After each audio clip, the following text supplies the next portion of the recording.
Hi everyone, welcome to the PeerFit team. My name is Justin Shepard, and here sitting next to me is my colleague Megan Chevanel, hi.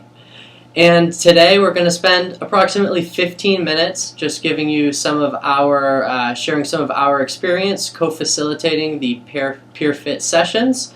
Today we're going to cover some tips on pre-session preparation.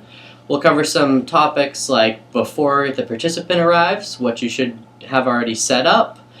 Then we'll segue into what to do once the participants actually arrive for the session. We'll talk a bit about some strategies and some challenges that may come up as you're actually leading the PeerFit session. And then we'll also briefly touch on topics of like retention and what to do during group activities.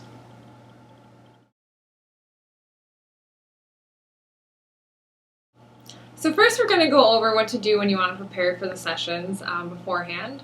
So a few days before you actually go to lead the session, you want to make sure you review the facilitator's guide. And it's really helpful, we found, to review it individually and then to actually sit down and discuss it together.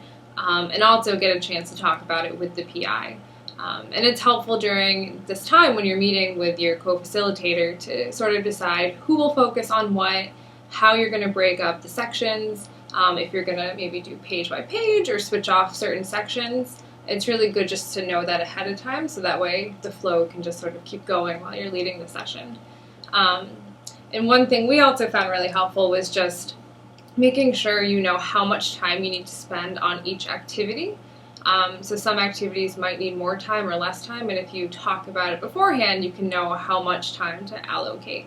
And that's also really helpful just to know ahead of time so you know how much time you should be talking, or if you need to maybe have some more filler towards the end if you're running, early.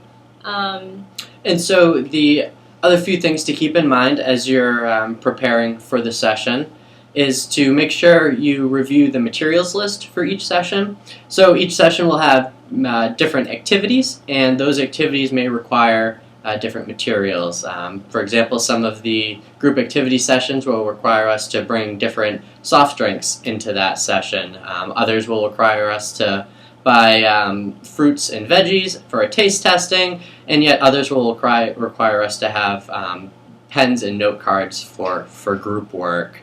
And then lastly, we always want to remember to send out participant reminder text messages regarding when the session will be taking place next. That's obviously going to be a set time, but it's always good to send out reminder text messages ahead of the session.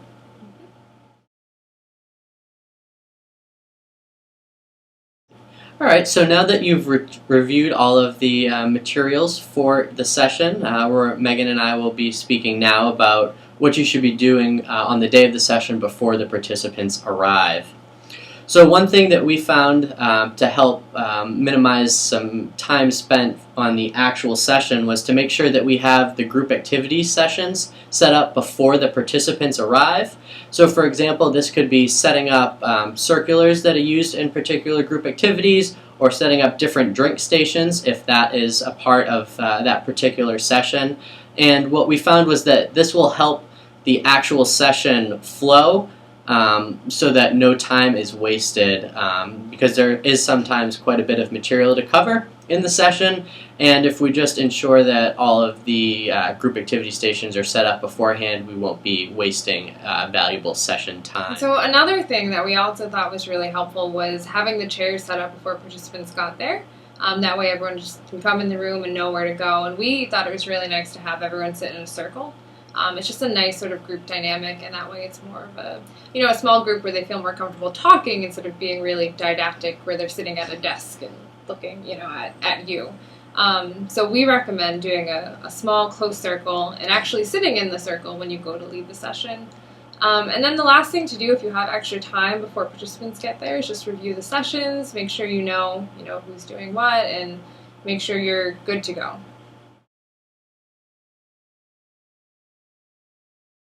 Alright, so now that you have all of the group activity sessions set up, participants will start filtering in.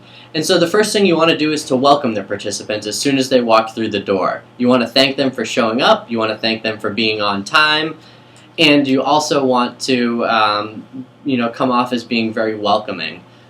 This is a good time, and what I found to be one of my favorite parts of the whole PeerFit program, because as participants are filtering in through the door at different times, as they frequently will stagger in, what I found was that gave me time to sort of have more one-on-one time with the participants, and this would allow us to check in with them about their goals, whether they're hitting their daily step goals that we set for them at the beginning of each session. It also gave me time to really check in with them about any potential challenges or barriers that they are facing.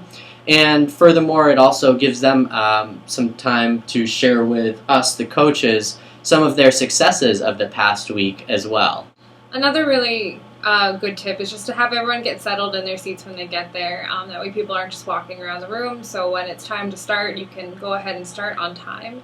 Maybe just give everyone a heads up that you're going to start in a couple minutes. Just let them know to get settled and that it's time to get down to the session. We also liked sitting next to each other when we facilitated the sessions. It was just helpful so everyone knew where to sort of direct their attention, and they could all just sort of look at you while you're sitting in the circle. And I think it's nice to definitely sit in the group and be a part of that dynamic. And then another thing just to keep in mind when you're sitting down is to make sure you have a watch or a clock or something you can see so you can keep track of time. That way you just know how much time you have left. It makes it a little easier for you when you're leading the session.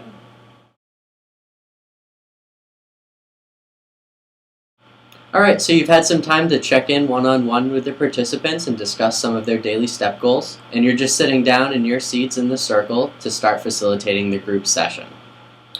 So one thing that Megan and I learned, as she mentioned in the previous section, was that it's important to always have either a watch or a clock visible to you at all times during the session.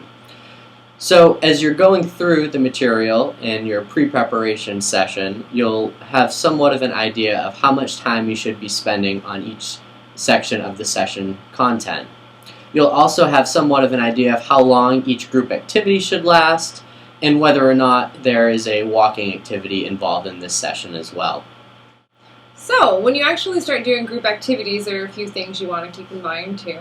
The first thing is maybe just a small thing, but just dividing participants into groups, at least for the first few sessions. That way they don't have to try to group up with people that they don't really know or maybe aren't comfortable with yet.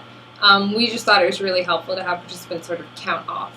And so we'd go around the circle and we'd have someone say 1, and then the next person would say 2, and then 3, and we'd just go around like that until everyone had a number. It's like being in elementary school all over again. Yeah, basically like elementary school, and we just have all the 1s go to this, table, or all the 2s go over here. And it was just a nice way, and I think it took some of the anxiety out of having to be in a group with someone that you didn't really know. So another thing that Megan and I sort of learned, especially in terms of facilitating the actual group activities, so now the participants are in their groups and they're working on whatever activity we've assigned for them for that session. Since there are 2 facilitators, what that allows us to do is for Megan or I to break off and go check in individually on the group. And when we check in with them, we want to make sure that they're actually staying on topic and that they're working towards the actual goal of that activity.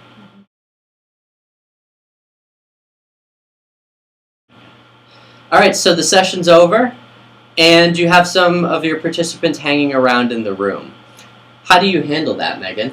So, lingerers can be a pretty common thing that you're going to deal with. One thing is just informing them that you only have the building for so long. So if you have to get out by 5 p.m., everyone needs to sort of get on their way.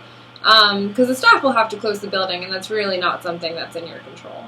But I think one thing that would be nice is maybe suggesting that they can always talk to each other on Facebook if they still want to talk.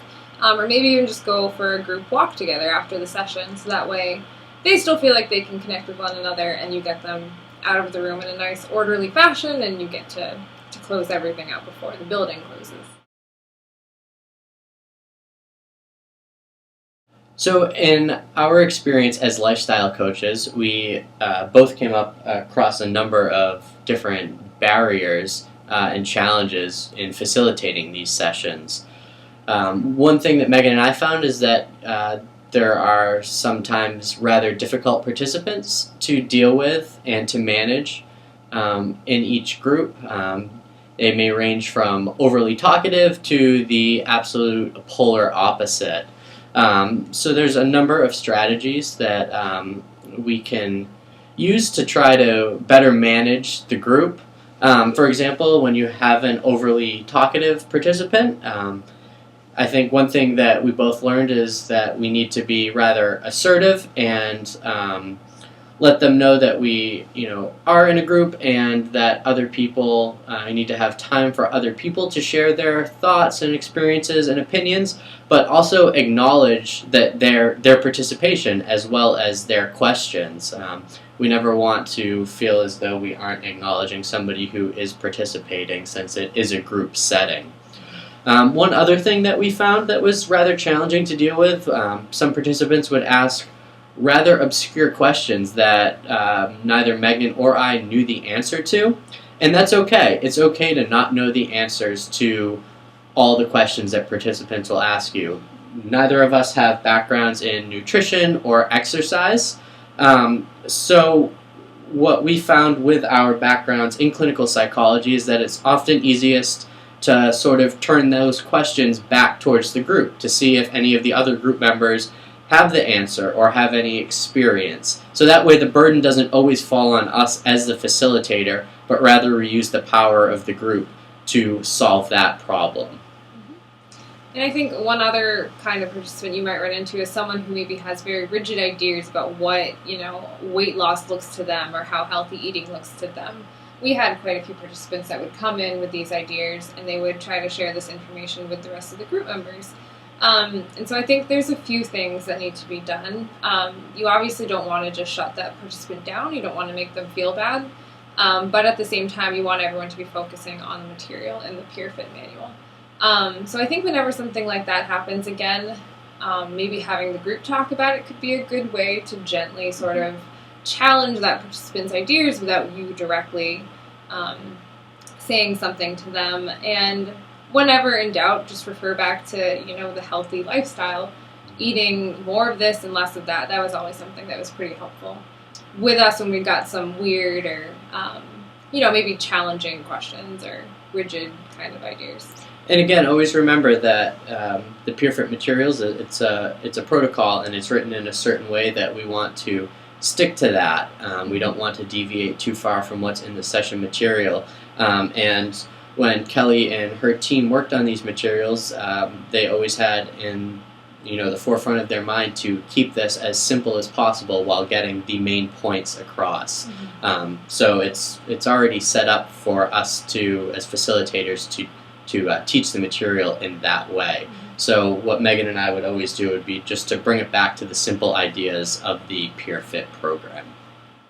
All right, so and then next we want to talk about retention and how to keep participants coming back despite some challenging situations that might come up.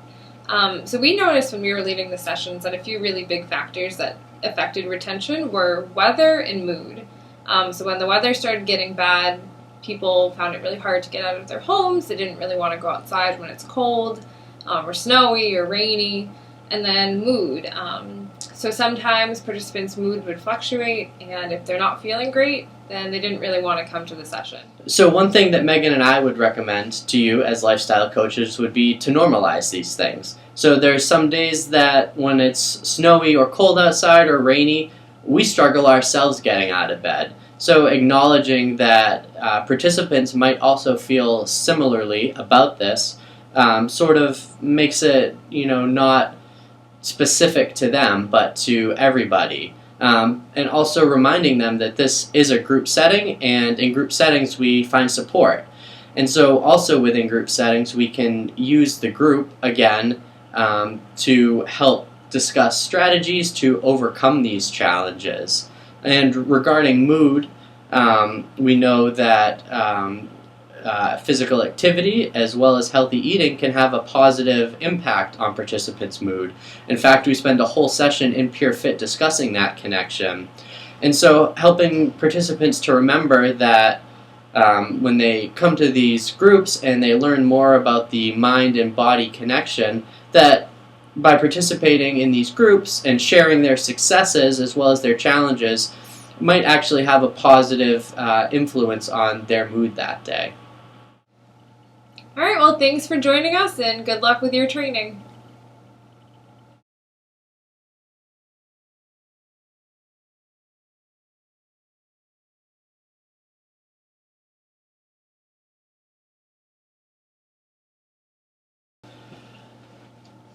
All right, welcome to the PeerFit team.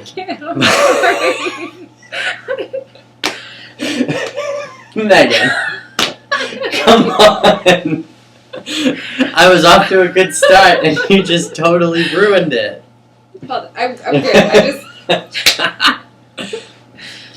All right. Should we start fresh? Yeah. All right.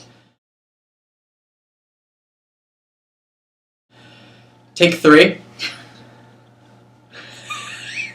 We have to be as serious as possible.